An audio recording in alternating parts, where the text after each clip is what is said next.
রাতের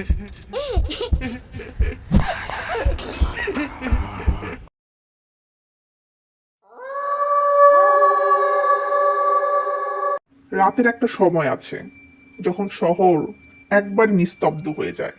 রাস্তার বাতিগুলো নিভে নিভে জ্বলে, আর বাতাসে মিশে থাকে এক অজানা গন্ধ।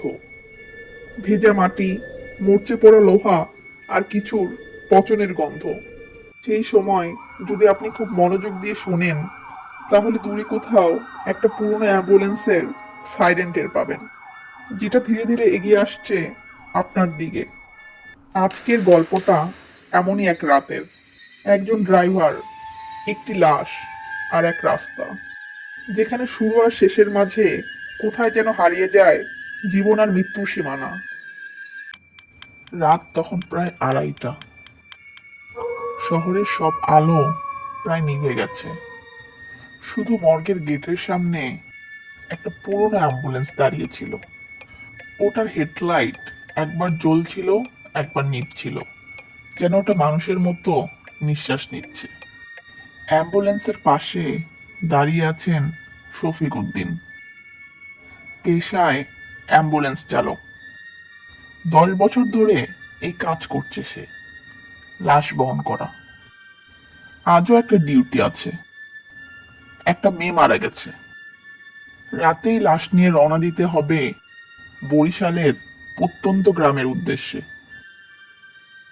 শফিক উদ্দিনের হেল্পার আলামিন আজকে ছুটিতে থাকায় একাই লাশ নিয়ে রওনা দিতে হলো তাকে। লাশের সাথেও কোনো আত্মীয় স্বজন নেই। মেয়েটা ঢাকায় একা থাকতো, গ্রামের বাড়ি বরিশাল। কোনো এক কারণে আজকে সকালে আত্মহত্যা করেছে। ময়না তদন্ত শেষে লাশটাকে বাড়ি পৌঁছে দেওয়ার দায়িত্ব দেওয়া হয়েছে শফিক উদ্দিনকে। শফিক উদ্দিন ধীরে ধীরে গাড়িটা চালাচ্ছিল। রাস্তা প্রায় ফাঁকা, কুয়াশায় ঢেকে গেছে চারপাশ। হেডলাইটের আলো কেবল কয়েক হাত সামনে পর্যন্ত পৌঁছায়, তারপর মিলিয়ে যায় অন্ধকারে। সে জানালাটা খোলাই রাখলো।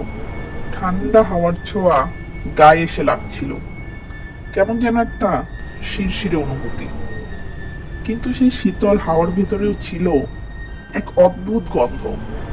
ভেজা মাটির মিষ্টি গন্ধের সাথে মিশে আছে যেন পুরনো রক্তের মতো কটু একটা গন্ধ। পেছনের স্ট্রেচারে কাপড়ে মোড়ানো লাশটা নিশ্চুপ পড়ে আছে। শফিক উদ্দিন একবার রিয়ার ভিউ মিররে চোখ ফেলল। সবকিছু একদম স্বাভাবিক, কিন্তু পরের মুহূর্তে মনে হলো লাশটা একটু নড়ে উঠল। শফিক উদ্দিনের আঙ্গুলগুলো স্টিয়ারিং হুইল শক্ত করে চেপে ধরল। রক্ত জমে গেল শরীরে। সে কিছুক্ষণ স্থির হয়ে তাকিয়ে রইল, তারপর নিজেকে বোঝাতে চেষ্টা করলো হয়তো গাড়ি খাদে পড়ায় লাশটা কেঁপে উঠেছে। মৃত মানুষ তো আর নড়ে না, তবুও কোথায় যেন একটা অস্বস্তি রয়ে গেল। ওর মনে হলো পেছন থেকে কেউ চুপচাপ ওকে দেখছে। হঠাৎ সামনে হেডলাইটের আলোয় একটা ছায়া দেখা গেল। রাস্তার ঠিক মাঝখানে দাঁড়িয়ে আছে একজন মানুষ। শফিক উদ্দিন ঘাবড়ে গিয়ে জোরে ব্রেক কষলো। অ্যাম্বুলেন্সটা থেমে গেল রাস্তার ঠিক মাঝখান বরাবর। গাড়ি থামতেই লোকটা ধীর পায়ে জানালার কাছে এগিয়ে এলো।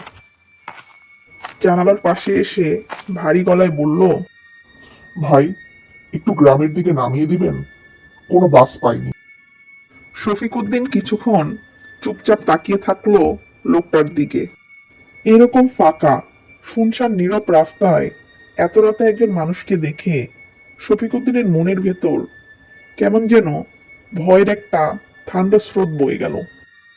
তবু কিছু না বলে সে লোকটাকে গাড়ির ভেতরে বসার অনুমতি দিল।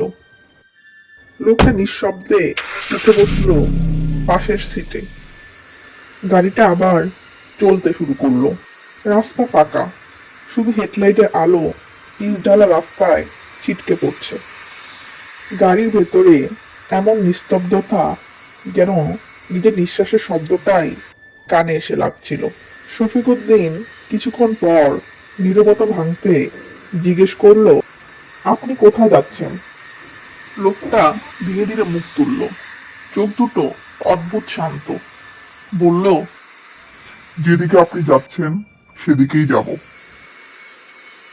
শফিক উদ্দিন মুচকি হেসে মাথা নেড়ে নিল, কিন্তু পরের মুহূর্তেই তার চোখ আটকে গেল লোকটার হাতের ওপর। লোকটার আঙ্গুলগুলো অস্বাভাবিক লম্বা, নখ নেই, চামড়াটা কাঁচা সাদাটে, যেন অনেকদিন ধরে পানিতে ভেজা। শফিক উদ্দিন চোখ ফিরিয়ে রাস্তার দিকে তাকালো, কিন্তু হঠাৎ মনে হলো ভেতরের বাতাসটা ঠান্ডা হয়ে গেছে। লোকটা নিশ্চুপ, কিন্তু তার উপস্থিতি যেন গোটা অ্যাম্বুলেন্স জুড়ে ছড়িয়ে আছে। নীরবতা ভাঙলো রেডিওর ফিসফিসে আওয়াজে। শফিক উদ্দিন অবাক হয়ে চোখ বড় করে তাকিয়ে রইল। সে তো রেডিও চালায়নি।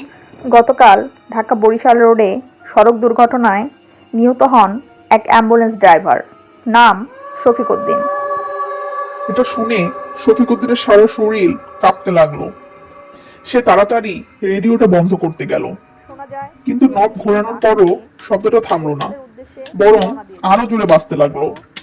ঠিক তখনই পাশের সিট থেকে ভেসে এলো এক শীতল গলা। নামটা চেনা চেনা লাগছে না, শফিকুদ্দিন ভাই? শফিক উদ্দিনের বুকটা ভয়ে জমে গেল। সে ধীরে ধীরে পাশ ফিরে তাকালো। এক মুহূর্ত আগেও লোকটা শফিক উদ্দিনের পাশেই বসেছিল, কিন্তু এখন সিটটা পুরোপুরি ফাঁকা, কেউ নেই। শফিক উদ্দিন একবার রাস্তার দিকে তাকালো, আবার পাশ ফিরে তাকালো, আর নিঃশ্বাস ভারী হয়ে এলো।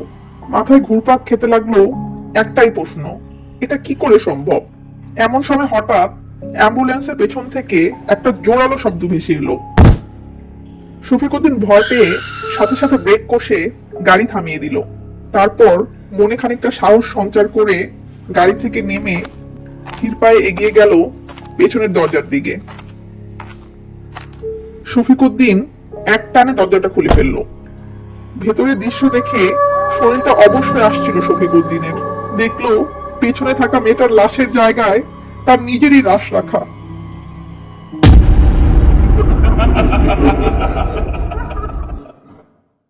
ভোরবেলা গ্রামের পাশের রাস্তায় একটা উল্টে পড়ে অ্যাম্বুলেন্স পাওয়া যায়।